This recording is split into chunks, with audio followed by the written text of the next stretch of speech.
आजकल सबसे मानते मानते ठाक गई। तो पता है हरिंद्रानंद एगो दे दिया है परोहन एकरा सबके, जाग जाग।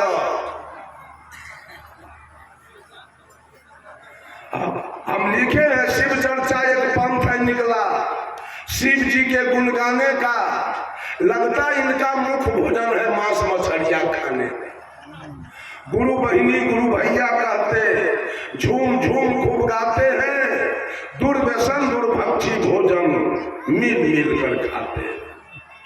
त्रिशूल डमरू हाथ दिखाते, सिर को कहाँ छिपाते हैं, निर्गुण रूप को कलप कलप के मन को खूब उलझाते। शिव शिव स्वयं को कहते, खुद जाग नहीं पाते हैं, महादेव को खूब जगाते, जागो महादेव चिल्लाते। बिना देहधारी गुरु ज्ञान को मोक्ष कैसे हो पाएगा, प्रत्यक्ष जिसको देख न पाया वो ज्ञान कैसे दे पाएगा। जो देह में नहीं है, आज आचार्य श्री धर्म स्वरूप साहब किसी को कौन ज्ञान देने के लिए आएंगे। कहा शिव आज भी गुरु है, क्यों? मछली खाने के। जिंदा गुरु करेगा तो रोक देगा, और मरलहबा गुरु कौन रोकेगा। साहब कबीर कहे, कोई कहे गुरु जाति कीजिए, जाके जूठा खाई, और जाति के जूठा कुत्ता खाए सो बैकुंठ न जाए। कोई कहे गुरु ऐसा कीजिए जो हमरे मन भाई, और मदिरा मांस सबे कुछ खावे, मना करे नहीं जाए। कोई कहे गुरु ऐसा कीजिए सीखे हुए नौताई, और लड़का फड़का मरने न पावे, सबके लेते जियाई। कोई कहे गुरु ऐसा कीजिए जामे सब खर्चा मिट जाई, और जो कभी गुरु दर्शन देवे सहजे परम पद पाई। कोई कहे गुरु ऐसा कीजिए जगह हुए सुखदाई, और जो कभी गुरु दर्शन देवे त खावे पेट अढ़ाई। ऐसा गुरु करो जो गुरुओं खांसी के करेजी खाए, और हम करेजी खाए, न हम ओकरा रोकी न हमरा रोकी। ये है शिव चर्चा। अच्छा एक बात कही, दीदी के दुल्हा के लगत, रिश्ता में दीदी के दुल्हा के होए, जीजा जी। तो नीलम दीदी है तो हरिंद्रानंद के जीजा जी कहे के न चाहे।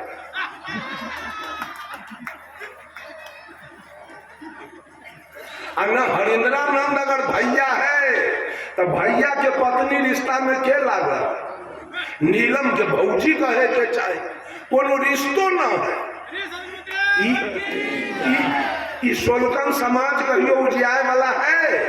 एगो हरिंद्रानंद बाभन एगो फुरुक्की छोड़ दिया, एक भी ब्राह्मण के गांव में कहीं शिव चर्चा नहीं हो रहा है, एक भी राजपूत के गांव में कहीं शिव चर्चा नहीं। इस संकल है सोलकन के चला। एकरा बुझाई छे पक्का बन जाएगा अब शिव चर्चा करे से, अब बेटा डिप्टी डायरेक्टर हमर हो जाएगा। देखते छी कैसे पक्का बन जाए यहाँ के, अब बेटा इंजीनियर डॉक्टर कलेक्टर हो जाएगा, सो भी हम देख लेंगे। मांगते मांगते लोग थक गया, अब मिला आज तक कुछ नहीं। अभी मांगना बंद नहीं है, क्योंकि वो तो काल का चुंबक लगा हुआ है हर जगह पर। बैनाथ धाम चले गए और जल चढ़ा दिया, और वहां से वापस आए और यहाँ के बकरी मार के खा गए। एक बैनाथ धाम वाला से हम पूछे, बड़ा हल्ला करते हो, बोलो बम बोलो बम, हमको भय लगता है बम से। एक बम तो डकैत रखता है, बदमाश आतंकवादी, तो और कौन बम है रे? आखिर दुनिया में हर शब्द का अर्थ होता है, कोई बम शब्द का क्या अर्थ है? कोई बोले तो कोई बोले बैनाथ धाम वाले बम शब्द का क्या अर्थ है? कोई नहीं। ये हुलकान कुत्ता कभी शिकार नहीं मार सकता। ये सब पंडित के हुलकाल है। बोलो बम, हम जानते हैं, सुन लो। तो आप बोलिए, हम कहे बम सब तुम्हारा शुद्ध है, शुद्ध है बम, बाम शब्द शुद्ध है, चूंकि महादेव जी बाम मार्गी थे। अब बाम शब्द की उत्पत्ति पंच मकार से हुई है। मौ से मछली, मौ से मांस, मौ से मदिरा, मौ से मैथुन और मौ से मुद्रा। जो मछली खाता होगा, जो मांस खाता होगा, जो मदिरा पीता होगा, जो मैथुन करता होगा और जो हमेशा मुद्रा के चक्कर में रहता होगा, वो सारा होगा भोला के शिष्य। आज भी पूरे भारत की वेश्या भोला के शिष्य है, बाम मार्गी है, रात दिन वेश्या वृत्ति करती है, अब भोरे उठ के भोला को जल चढ़ाती है। जितना ड्राइवर खलासी है वो सब बाम मार्गी है। भर दिन शिखर पर आग चिबाएगा और सूर्यास्त हुआ, रात्रि हुई, होटल में ढूकेगा और कोई मुर्गा भात, कोई मछली भात और कोई मांस भात। जितने ऊंचे जाति के लोग हैं, नाम नहीं खोलूंगा, जितने ऊंचे जाति के लोग हैं बाम मार्गी हैं। इनके बेटा के ब्याह फलदान में मां बकरी कटाएगा, बेटी के तिलक जाएगा उसमें बकरी कटाएगा, बरियात आएगा उसमें बकरी कटाएगा, मछली आएगा, श्राद्ध में सपिंडन के दिन मछली आएगा, लड़का का जन्म होगा उसके छठिहार में बकरी कटाएगा, मछली आएगा। ये सारे बाम मार्गी, ये कबीर के शिष्य नहीं हो सकते, ये सारे बाम मार्गी हैं। कहना चाहिए बोलो बाम, तो अशुद्ध बोलते हैं बोलो बम।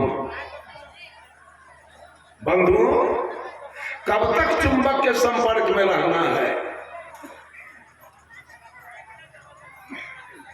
लोग कहता है अरे फलाने बाबा का सत्संग था, आदमी का तो ठिकाना नहीं था। मैंने कहा वहां इसका मतलब है कि वहां का सौदा कमजोर था, वहां चुंबक का तो गुण था, चुंबक ने सारे लोगों को खींचा है। अभी यहां अगर ऑर्केस्ट्रा होता, 4 को बाईजी आ जाती तो पंडाल बाहर हो जाता आदमी। उसको चुंबक जाके घर में से, जिस औरत के गोदी में 6 दिन का बच्चा है, उस औरत को भी चुंबक खींच के ले आता है। चुंबक में ये ताकत है, लेकिन पारस में वो ताकत नहीं। पारस को आपको खींच के नहीं लाए।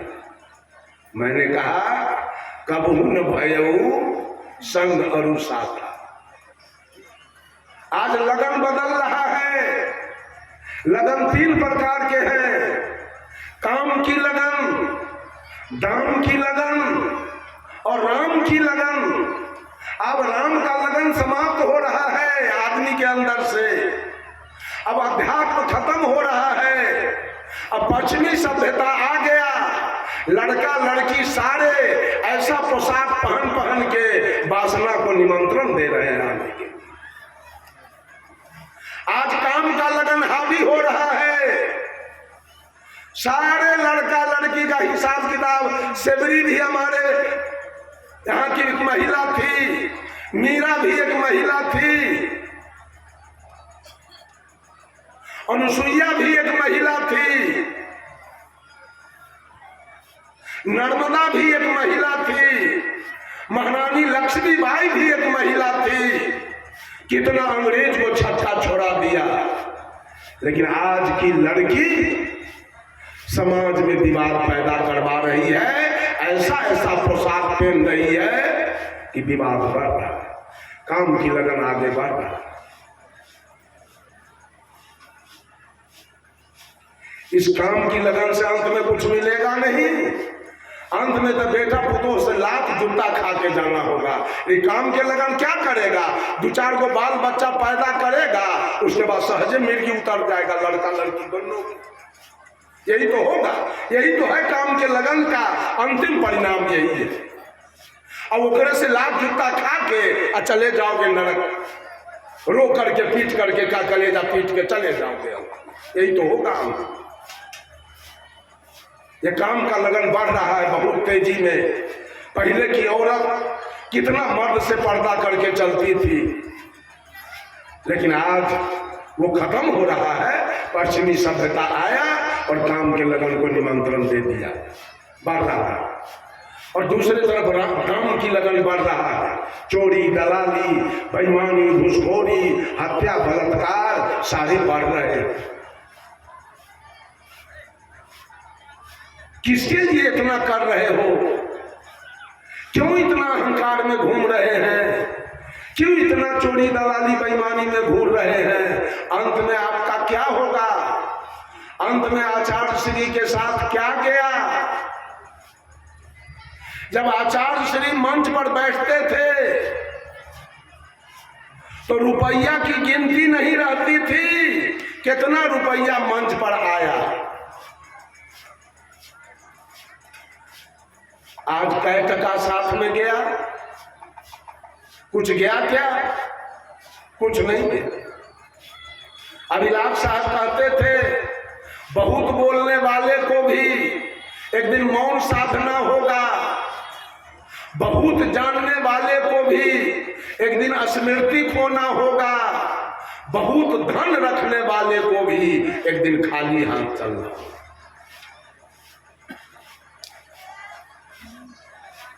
अहंकार में लोग घूम रहा है, दूसरे का शोषण कर रहा है,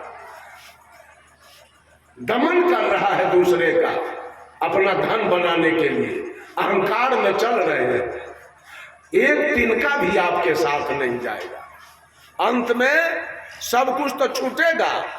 नौकरी आपने पाई है, जितना चीज यहाँ है वो सब आपने पाया है, और पाई हुई चीज अपनी नहीं होती है, उसको छोड़ देना पड़ता है। माँ को पाए हैं छोड़ना पड़ेगा, पिता को पाए हैं छोड़ना पड़ेगा, दादा दादी को पाए हैं छोड़ना पड़ेगा, पत्नी को पाए हैं छोड़ना पड़ेगा, बेटा बेटी को पाए हैं छोड़ना पड़ेगा, जमीन मकान पाए हैं छोड़ना पड़ेगा, तोशक तकिया रजाई पलंग पाए हैं छोड़ना पड़ेगा, 2 चक्का 4 चक्का पाए हैं छोड़ना पड़ेगा, गाय भैंसी पाए हैं छोड़ना पड़ेगा, और अंत में सब कुछ छोड़ते छोड़ते इस शरीर को भी छोड़ देना। क्या है आपका यहाँ? आपका यहाँ है क्या? किस अहंकार में घूम रहे हैं? अपना कल्याण क्यों नहीं करना चाहते हैं? साहब कबीर कहे, अवसर बहुत भलो रे भाई, अवसर बहुत भलो रे भाई। ताकि इतना सुंदर अवसर मिला है, जो दहिया दे बन को दुर्लभ, सो दहिया तुम पाई, अवसर बहुत भलो रे भाई।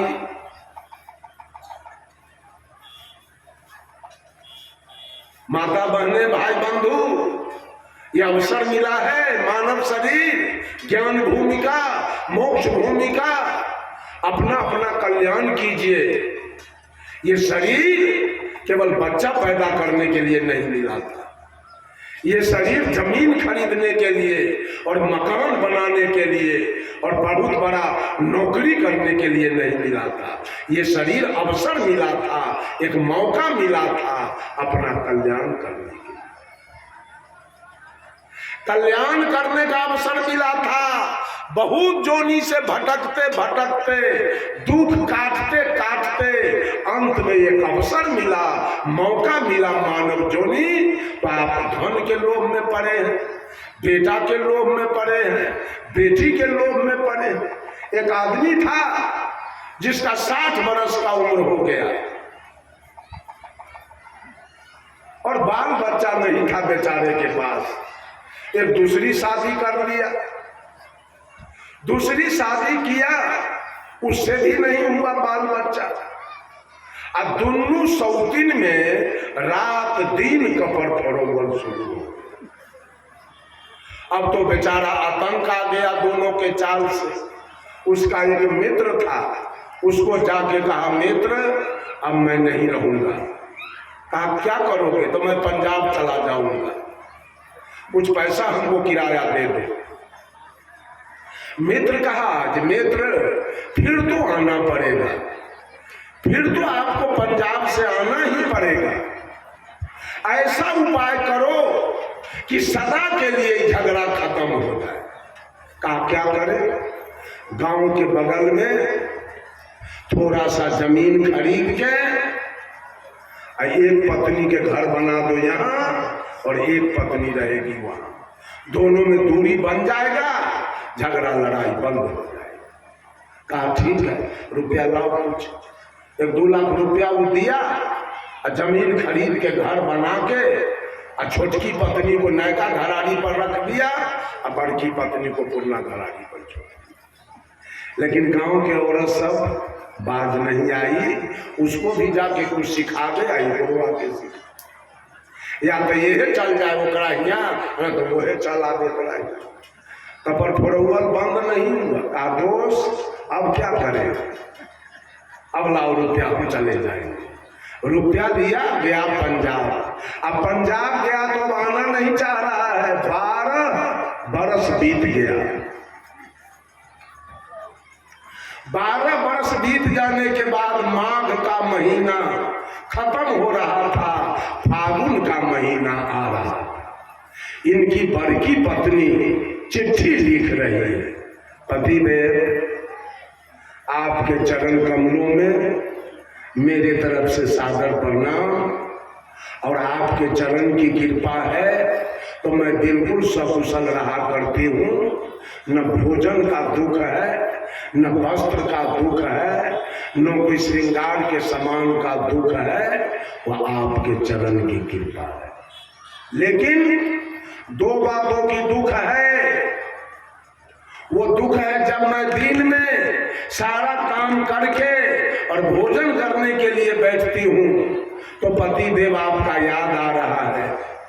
मैं भोजन कर रही हूँ और मेरे पति कल कारखाना से काम करके अभी भूखे प्यासे आए होंगे, भोजन कौन बना के दिया।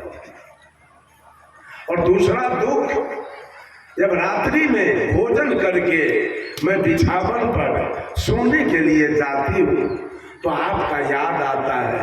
मैं अभी सो रही हूँ और मेरे पति कल कारखाना से काम करके थके मांदे आए होंगे, तो मेरे पति का भी सेवा कौन किया हो। ये 2 दुख बड़ा सता रहा है। पति देव, फागुन का महीना आ रहा है, होली का दिन, बस 2-4 दिन के लिए आओ, दर्शन दे दो और पुनः चले जाओ। चिट्ठी गिरा दिया लेटर बॉक्स में, और गांव के कोई औरत गिराते देख लिया और जाके फौरन इसको सौतीन को कह दिया, जल्दी करो तुम्हारी सौतीन चिट्ठी लिखी है, आगे होली का दिन आ रहा है। ऐसा न हो कि गहना जेवर कपड़ा लत्ता मिठाई टका रुपया सब उसी के ना जाए। कल होके छोटकी चिट्ठी लिख रही है, क्या जी 12 बरस से पंजाब में घूम रहे हो, होटल में मुर्गा भात खाते हो, सिनेमा हॉल में जाते हो, मुंह में पान चबाते हो, रोड पर गुलछर्रा खूब उड़ाते हो। कुछ याद है 12 बरस से हमारी जिंदगी कैसे कट रही है? याद रख लेना, आगे होली का दिन आ रहा है, उसमें आपको निश्चित रूप से आना है। और आना है तो मेरे लिए साड़ी, पेटीकोट, ब्लाउज, नथिया, बाली, लॉकेट, पायल, ऐना, कंघी, टिकुली, सेनूर, स्नो पाउडर, औरत का जितना श्रृंगार का सामान होता है सबका नाम लिखती है। और नीचे में क्या लिख रही है याद रख लेना। इस सूची का सच्ची प्रतिलिपि मेरे पास रहेगा। जिस दिन सामान लेके आओगे, एक भी सामान अगर कमी आया, एक भी सामान अगर डुप्लीकेट आया, तो एक भी झाड़ू धरती पर नहीं गिरे। चिट्ठी गिरा दिया, चिट्ठी गया पंजाब, इसके पति को डाकियों चिट्ठी दिया, अब बेचारा पढ़ा, अब दीने में तरेगन दिखाई देने लगा। क्या करे, डर के मारे डेरा से रुपया लिया, गया दुकानदार को चिट्ठी दिखा दिया, देख लीजिए ठीक से और सामान दीजिए ठीक से, ऐसा न हो कि सारा झाड़ू हमारा पीठ पर लगे। दुकानदार सारा सामान सही सही दे दिया, आया डेरा पर, अटैची में सामान रखा, पॉलीथीन में से निकाल के 2 अटैची सामान भर गया, दोनों अटैची लिया, स्टेशन गया, टिकट कटाया, गाड़ी में बैठ गया, वहां से चला। मान लीजिए यही भवानीपुर स्टेशन था, कितना दूर होगा यहाँ से? 2 किलोमीटर। बेचारा सोचा 2 किलोमीटर तो जाना है, कोई रिक्शा टमटम भी नहीं था स्टेशन पर, दोनों हाथ में अटैची उठा लिया, अब पांव पैदल चल दिया। जब निकट में आ गया, गांव के निकट, तो गांव के कोई महिला इसको आते देख लिया, इसके बड़की पत्नी को जाके कह दिया, जी तुम्हारे दूल्हा पंजाब से चले आ रहे हैं। इसके खुशी का ठिकाना नहीं था। दौड़ते हुए बड़की गई, पति देव को पैर छू के प्रणाम किया और दोनों हाथ से अटैची ले लिया। आगे आगे पति देव, पीछे से बड़की आई, अपने दरवाजे पर गई। ईमानदार कितना है, दोनों अटैची दरवाजे पर रख दिया, घर में नहीं ले गई, दरवाजे पर रख दिया। अब पहले पति के लिए बिछावन कर दिया, वो बैठ गए, जल लाई, पति का दोनों पैर धो दिया, पोंछ दिया और पंखा लेके बैठ गई और पति से कुछ हाल चाल पूछ। इतने में गांव की कोई औरत जाके छोटकी को कहा, आ गया 2 अटैची लेके, जल्दी करो, ऐसा ना हो कि बड़की दोनों अटैची गायब कर दे। वो तुरंत आ गई, अब दूरे से पूछ रही है, क्या जी आ गए? कोई कहा हाँ आ गए। सूची निकालिए पहले, सूची, मैं भी सूची लेके आ रही हूं, सामान तो पहले मिलाइए। सामान मिलाया, सामान तो बढ़िया था ही, एक आइटम कम नहीं था, सामान मिल गया।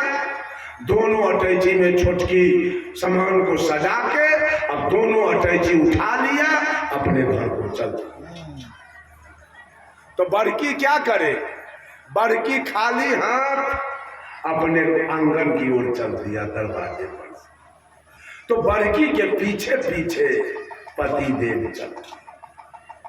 गांव के महिला सब देख रही, कहती है जी 12 बरस पर पंजाब से आए हो, आगे होली का दिन आ रहा है और जानते हो कि तुम्हारे पास 2 पत्नी और 2 अटैची तुमने लाया, वाजिब क्या था? एक अटैची बड़की को देना और एक अटैची छोटकी को देना, लेकिन तुमने दोनों अटैची छोटकी को दे दिया। अब बड़की के पीछे पीछे खाली हाथ जा रहे, यही वाजिब है? पति ने जवाब दिया उस औरत से, सुन लेना, ये जो हमारी छोटकी पत्नी है, इसको हमारे सामान से प्रेम है, ये सामान लेके जा रही है। और ये जो हमारी बड़की पत्नी है, इसको हमारे जन्म से प्रेम है, इसलिए जान इसके साथ जा रहा है। अब बोलिए, पति बड़ा है कि सामान बड़ा है? पति किसको मिला? बड़की को मिल गया। सामान बड़ा है कि भगवान? आज तक भक्ति चल रही है पारा या पारी के, अब बौछा या बाछी के, अब बेटा या बेटी के, या नौकरी या चाकरी के, अब जमीन या मकान के, अब दुकान के। भक्ति हिंदू करे, मुसलमान करे, सिख करे, ईसाई करे, आज तक समान की भक्ति चल रही है। भगवान किसको मिलेगा? समान वाले को भगवान मिलेगा? यही तो चल रही है। कबीरपंथी की इससे अलग है। ध्यान करे के है की बात है, भैंसी के पारी बच्चा में। एक जगह गए भंडारा में, तो एक महिला आके असम साहेब से कहती है, मधेपुरा वाला से, साहेब हमको 2 साध जमाना है, ध्यान करना है। अच्छा ठीक है। हमको जाके कहे साहब चलिए। हम गए, वो चिवड़ा दही या चीनी दिया और सब्जी नहीं दिया। ध्यान में सब्जी नहीं दिया जाता, नमकीन नहीं खाना। एक गिलास तो उठाए, तब अगना में 2 बकरी के बच्चा कूदने लगा। हम की के कर है, तई बेटा पुतो बीए के परीक्षा देलक, पास करत तई काली जी के चढ़ाव। ऐसा लात मारे हम खाली के जगना में कर करा के पापी कहाँ के। ये भोजन हमने तो कराने के लिए तो रखी थी, हम ऐसा भोजन नहीं करते हैं। ले जाओ अपना उठा कर। हम वहां से मुंह हाथ धो करके निकल गए। कसाई कहाँ के, ये कसाईपन काम करते हैं, हमको ये भोजन कराने के लिए लाई है। ये सारा दुनिया क्या कर रहा है? कौन बेटा आपके साथ जाएगा, कौन पोता आपके साथ जाएगा, कौन नाती आपके साथ जाएगा, कौन दामाद आपके साथ जाएगा? ये जीव के साथ कौन कौन जाने वाला है? किसके लिए मर रहे हैं? किसकी भक्ति चल रही है? अपना कल्याण की भक्ति कीजिए, अपना कल्याण। सब कोई अपना अपना कल्याण की बात कीजिए।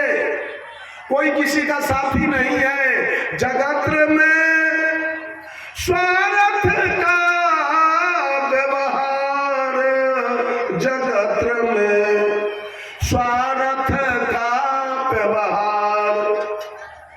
पुत्र कमा कर के धन लावे, माता करत दुलार।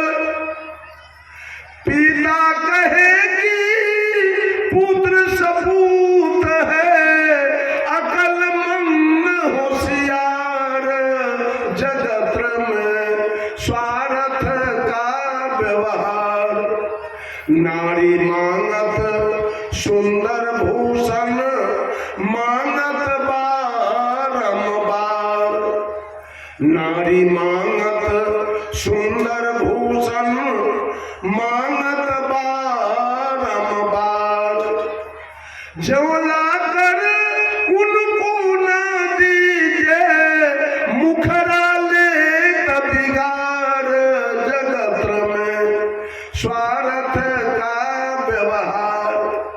एक पति पत्नी में इतना मेल था, इतना प्यार था, इतना मोहब्बत था कि एक घड़ी पति के बिना पत्नी नहीं और पत्नी के बिना पति नहीं। पत्नी के मन में एक दिन बात आया, जरा इसको जांच के देखते हैं हमसे कितना प्यार करता है, पति के बारे में। कहा सुनो जी, इधर आओ, एक बात मैं पूछना चाहती हूँ। कहा बोलो। हमें तुम में तो बहुत प्यार है। कहा बिल्कुल, मेरे बिना तू नहीं और तेरे बिना मैं नहीं। अच्छा एक बात सुन लो, अगर मैं मर गई तो? अच्छा ऐसी बात बोल नहीं सकती हो, मरने वाला बात। तुमको मरने देंगे? कहा रे पागल, हम मर रहे हैं, एक बात पूछते हैं, अगर मैं मर गई तो? कहा मैं तुरंत डॉक्टर ले आऊंगा। रे पगला, डॉक्टर की बात हम करते हैं, एक बात पूछते हैं, मैं मर गई तो क्या करोगे तुम? कहा तू मर जाओगी तो मैं पागल हो जाऊंगा। पागल हो जाओगे, दूसरी शादी नहीं न करोगे। कहा पागल क्या करेगा, कौन ठिकाना। कहा यही तो प्यार और मोहब्बत है हम में तुम में। मैं मरूंगी और तू दूसर कन्या ले। यही तो है, इतना ही की भक्ति चल रही। अरे आप औरत नहीं है, आप मर्द नहीं है। जब भगवान राम बाली को मारे थे तो बाली की पत्नी थी तारा। तारा अपने दुल्हा को गोद में रखकर रो रही थी। भगवान राम ने पूछा, तारा बिगल देखी रघुराया, दिन ही ज्ञान हर दिन ही माया। तारा तू क्यों रो रही हो? तारा कहती है, प्रभु मैं पति के वियोग में रो रही हूं। तो भगवान राम कहे, छित जल पावक गगन समीरा, पंच रचित हो अधम शरीरा, प्रगट सोतन आगे सोया, जीवनी तुम काहे के रोया। तारा, जिस पंच तत्व से बना हुआ शरीर, जिस शरीर से तुम्हारा विवाह हुआ, जो शरीर तुम्हारा दुल्हा था, जिस शरीर से तुमने सुख लिया, वो शरीर, वो दुल्हा आज भी तेरे गोद में पड़ा हुआ, फिर तुम रोती क्यों? तारा कहती है, प्रभु दुल्हा तो मेरे गोद में है, लेकिन एक शब्द बोलता नहीं। भगवान राम ने कहा तारा से, तारा ये बोलवा नित्य है, अजर है, अमर है, अखंड है, अभेद है, अगम है, अगोचर है, अजाति है, अजन्मा है और अनामी। ये बोलने वाला न किसी का दुल्हा है, न किसी की दुल्हन, नहीं किसी का बाप पिता है न माता, नहीं किसी का दादा है न दादी, नहीं किसी का नाना है न नानी, नहीं किसी का मौसा है न मौसी। मौसी होती है देह और मौसा होता है देह। नानी होती है देह, औरत वाली देह होती है नानी, मर्द वाला देह होता है नाना, औरत वाली देह होती है पत्नी, मर्द वाला देह होता है पति, बोलने वाला तो जो पत्नी में वही पति। नाच में जाइए, आज का नाच होने वाला है अल्लाह रुदल के। नाच मालिक एक एक्टर को ले गया मेकअप रूम में और उसको हल्दी चुन्ना तरीका लगा दिया और full pant coat jersey jacket, माथा में टोपी चश्मा, पैर में मोजा जूता पहना दिया, हाथ में तलवार, मंच पर भेज दिया। स्टेज पर गया तो दर्शक दीर्घा में बैठे लोग कहते हैं, आ गए रुदल, यही है रुदल राजा। एक एक्टर को ले गया मेकअप रूम में और उसको साया साड़ी ब्लाउज रिबन चोटी नथिया बाली लॉकेट पायल पहना के स्टेज पर भेज दिया तो दर्शक लोग कहते हैं, आ गई रुदल की पत्नी यही है। वो औरत है, रुदल की पत्नी बन के गई वो औरत है। मेकअप से औरत बन के गई है, वो भी मरते हैं। एक साधु की आवश्यकता है, ले गया एक साधु को मेकअप रूम में, सूत्री के दाढ़ी मोछ बना दिया, संठी के कंठिया चिकनी माटी के चंद्र, हाथ में जूता का मंडल दे के भेज दिया मंच पर। आई गया तो कहता है, मंगल भवन अमंगल हारी, द्रवहु सो दशरथ अजिर बिहारी। मंच पर कहता है, अलाख निरंजन। साधु है, भर दिन दारू के भट्टी पर रहता है, भर रात नाच होगा राजा रानी के, भर रात पति पत्नी साधु के नाच होगा। दर्शक देखेगा, एक पति है एक पत्नी, एक राजा है एक रानी, लेकिन जो राजा बना है वो सोच रहा है मेरी पत्नी नहीं है, जो मैं हूं वही है। और रानी भी सोच रही है मेरा पति नहीं है, जो हम है वही है। नाच खत्म होगा, सब जाएंगे फिर मेकअप रूम में। राजा भी पोशाक उतारेगा, रानी भी पोशाक उतारेगी, साधु भी पोशाक उतारेंगे, और घर वाला तीनों घर वाला कुर्ता पैजामा पहनेगा। अब राजा कौन है? रानी कौन है, साधु कौन है, मिलेगा। ठीक उसी प्रकार से ये औरतें मेकअप से आपकी पत्नी बन के आई है, और नहीं तो जो आप हैं वही है। केवल ही पोशाक से आपकी पत्नी बन के आई है। जिस दिन पोशाक को छोड़ेगी, इस शरीर रूपी पोशाक को छोड़ेगी और आप भी छोड़ेंगे, और दोनों में से आत्मा रूपी एक्टर निकलेगा।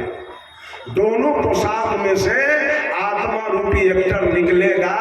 उसमें औरत कौन होगा, मर्द कौन होगा? दोनों काया से जो एक्टर निकलेगा आत्मा, उसमें औरत कौन होगा, मर्द कौन होगा? कोई नहीं। सरप्लस केवल औरत का ही देह केवल औरत है, उसमें रहने वाला औरत नहीं है, और मर्द में रहने वाला मर्द नहीं है। वो आत्मा की सत्ता है हर घट में। शरीर औरत वाला, शरीर मर्द वाला। World is stage, life is drama, man is actor and God is director. ये संसार एक रंगमंच है, हमारी और आपकी जिंदगी एक नाटक है। हम स्वयं इसके पात्र हैं, और ये मन निर्देशन करने वाला है। मन के निर्देशन पर हम लोगों का नाच चल रहा है। बंधुओं, मैंने शुरू किया था, कबहू न भयऊ संग गुरु शास्त्र। कभी साधु संत के संग में जाके आपने अपना कल्याण की बात नहीं किया। जीवन भर अज्ञानता बस बाल बच्चा के फेर में, बाल बच्चा तो चींटी भी पैदा कर रहे हैं। कुत्ता, गीदड़, बाघ, सिंह, गाय, भैंस, बकरी, भेड़ी, सब बच्चा पैदा कर रहे हैं। बच्चा पैदा करना कौन बड़ी बात है? अगर आपको एक बेटा भोला बाबा दिया है, तो कुत्ती के 16 को बेटा कौन बाबा दिया? साफिन के बेटा कौन दिया? कपड़ा के बेटा कौन दिया? घोंघा सितुआ के बेटा कौन दिया? अवसर के बेटा कौन दिया? घोड़ा के बेटा कौन दिया? ये सब झूठ बात। प्रकृति में जितने जोनी हैं, उसमें एक नर एक मादा, एक नर एक मादा हर जोनी में है। प्रकृति प्रदत्त क्यों सृष्टि के। इसमें भोला बाबा क्या करेंगे, इसमें कबीर बाबा क्या करेंगे, इसमें मेही बाबा क्या करेंगे, इसमें सोखा बाबा क्या करेंगे। हाँ, एक बात जरूर है, जिस औरत के अंदर गड़बड़ी है, चाहे जिस पुरुष के अंदर गड़बड़ी है, बच्चा नहीं है। जिसके अंदर गड़बड़ी नहीं है, हो सकता है कोई औरत को ज्यादा बेटिए होगा, किसी को ज्यादा बेटे होगा, और किसी को बेटा बेटी दोनों होगा, और किसी के अंदर में गड़बड़ी है तो न होगा। इसमें भोला बाबा का क्या जरूरी है? जीवन भर झूठ के खेला, बेटा बेटिया नाती पोता, और गाय भैंसी के चक्कर में ये महिला से और सत्यानाश कर देते, खत्म कर दिया। अध्यात्म को रसातल में लेके रख दिया। अब पुरुष लोग पुरुषों से बहुत अधिक कपारी है, जनाना के गुलाम है। बहुत लोग पत्नी के गुलाम है, जो जो पत्नी कहेगी वही काम करेगा। एक साधु बाबा गए एक सेठ के यहाँ भंडारा में, भंडारा हो गया तो गुरु महाराज कहे हम चलते हैं। बाबा 2-4 दिन रुकिए, बहुत दिन पर आए हैं, तो 2-4 दिन रुक गए। 5वां दिन कहे आज हम चलते हैं। कहा तो कुछ फरमाइए। क्या फरमाएंगे? तू तो बहुत बड़ा सेठ है, कपड़ा का दुकानदार है, एक अर्बन कोपिन का कपड़ा दे दो, हम बढ़ेंगे। कहा बाबा मांगे तो कुछ नहीं, अब मांगे तो बड़ी बात है। क्या? अरे आगे दिवाली आ रहा है, लक्ष्मी पूजा होगा, रजिस्टर उस्टर का पूजा होगा, और थान में से आपको अचरा लंगोटा के फाड़ कर देंगे, थाने हमारा खराब हो जाएगा। एक काम कीजिए, अगला साल आइएगा, थान बिक के थोड़ा सा छेद बचेगा, वो आपके लिए जूता के हम रखेंगे, आइएगा और ले जाइएगा। बाबा के मुंह के बात मुँहे रह गया। सेठवा की पत्नी आ गई दौड़ के, बाबा हमारे पति को क्या कह रहे थे आप? कहा कुछ नहीं, एक कार्बन कोपिन का कपड़ा मांगे थे। क्या कहा? अगला साल आने के लिए। आपने तो कई बार हम कह दिए कि सेठवा हमर चेला है, हम इसको चेला मूड के रखे हुए हैं। बाबा कहा पत्नी के चेला कहीं पति हुआ है। आहिर बाना बुझे भैया अपने के, आग भर रहिए और देखिए सेठवा के कर चेला, पता चल जाएगा। बाबा कहा तो एक दिन में क्या बिगड़ जाएगा, रहिए जाते हैं, जांचो तो हो जाएगा। शाम में सेठनिया क्या किया, करेजा पीट के और पलंग पर जाके उलट गई। बाप रे बाप, अब न बचेंगे। नौकरबा गया माली को कहने, मालिक आज मलकिनी नहीं बचेगी। क्या हुआ? अरे पलंग पर चितपट होके उलट रही है। मालिक आया दुकान से, देखा बात तो सही है। नौकरबा को कहा मोटरसाइकिल लो, एक सर्जन डॉक्टर लेके आओ, जल्दी से जाओ, जल्दी भवानीपुर। नौकरबा जब मोटरसाइकिल को स्टार्ट कर रहा था तो मलकिनिया कहती है पति से, सुनो सुनो, ये बीमारी एक बार हमारा नहिरों में भेज दिया, कैसे छूटल? दवाई से ना छूटे। अपना ही लेखा हमार बापो है सेठ 100 जोड़ा गज्जी सिल्क साड़ी के जरा कर और ओकर राख लगवा दिल पे बीमारी। सेठ का हमार तो साड़ी के पूछिए। 100 जोड़ा बनारसी ऊपर से नौकरबा से उतरवा के और सलाई बांध के लगा दिया। साड़ी जड़ गया और जड़ के इतने राख हुआ। सेठवा राख लेकर गया, लियो ना, लगाना लियो, फेंक दियो, बीमारी ठीक है। सेठवा के गए कैसे से बाबा जी के सेठाइन गए, बाबा केकर चेला है सेठवा? अपने लागवाड़न को पीन के कपड़ा न रहे, हमारा चलते 100 बना झूठो के हम मर चेला। तो हम चेला मुरले छी, जे जे कह छी से करे। मर्दों सा जनाने के गुलाम है,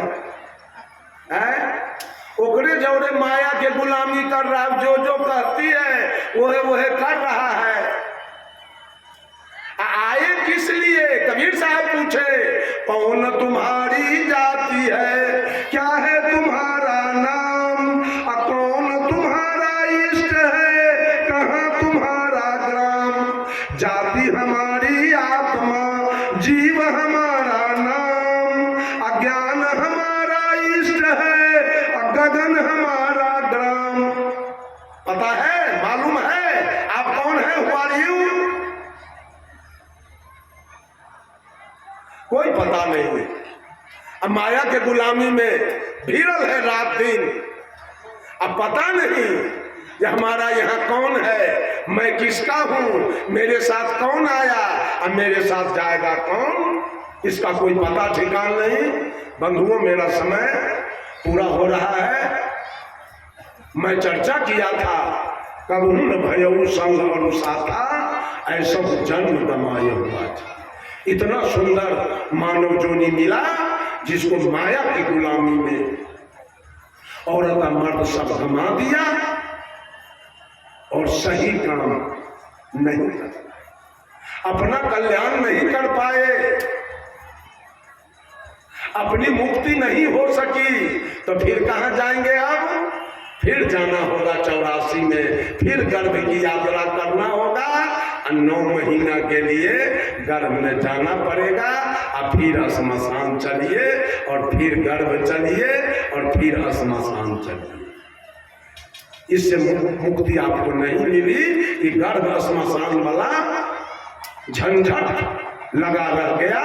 मानव हमारे आचार्य सदगुरु धर्म स्वरूप साहब एक प्रार्थी लिखे, उसमें लिखे, उठो मोक्षो मोहनी दस, ध्यान ध्यान भजन की बेला है, आत्मबोध बिनु जन्म जन्म से, आत्मबोध बिनु जन्म जन्म से, मन इंद्रिय संग खेला है। हर जोनी में खेल हुआ, अब मानव जोनी मिला, इसमें भी मन और इंद्रियानी की खेल चल रही है, अपना कल्याण नहीं। और कोई धर्म गुरु आ जाए खाली मंच से झूठ बोले, केवल चमत्कारी बोले, उसके पीछे भी लोग जाते रहते हैं। हमारे ये संत कभी एक चमत्कारी बात, कभी एक झूठ बात, कभी कोई गप नहीं कर सकते हैं। बिल्कुल सत्य, वो बिल्कुल खरी खोटी आपको कहेंगे, आपको अच्छा लगे चाहे ना अच्छा लगे, इसकी गम हम लोगों के पास नहीं है। बस सब लोगों को साहेब बंगी नमस्कार प्रणाम। अंतिम सत्र है, अब विदाई की घड़ी आ रही है। सब लोग सुखी से जिए, सब लोग सुखी से रहे, किसी के जीवन में